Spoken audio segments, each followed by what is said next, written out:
Talking to the head of the Memorial Park Conservancy about the park's multi-million-dollar improvement project. It will transform 100 acres of land along West Memorial Loop Drive into a living tribute to the park's World War I history. Here's Matt Doherty with a closer look. Beneath the treetops of these overgrown acres of landscape in Memorial Park lies the past. A history that's been largely forgotten for the last 100 years will very soon be brought back to life.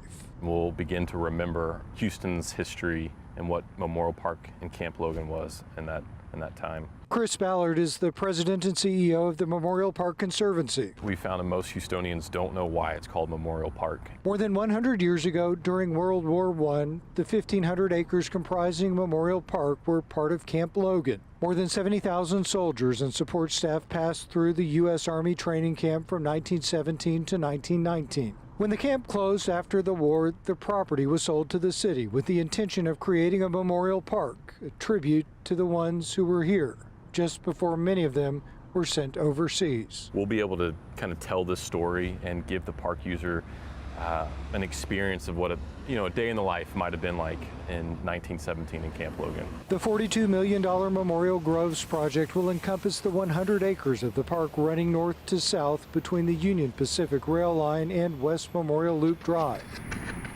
Along with the new trails and recreational amenities, Memorial Groves will pay tribute to the location's World War I history. 2,000 bald cypress trees with colors that change during each season will be planted in a specific formation. What if we planted these trees in kind of this grid fashion to represent those soldiers? Chris Ballard says Memorial Groves will be a place where history will be told, including the unpleasant parts. The story of the 24th Regiment is a story that's connected to Houston and to Camp Logan at that time. In 1917, soldiers from the all-black 24th Infantry mutinied and marched into the city after Houston police arrested and assaulted their fellow soldiers. 110 of the soldiers were ultimately convicted, 19 were executed, 63 were sentenced to life in prison. We hope that we can be a component of how we tell that story and how we can use it to look ahead and learn from it. From Memorial Park, I'm Matt Doherty,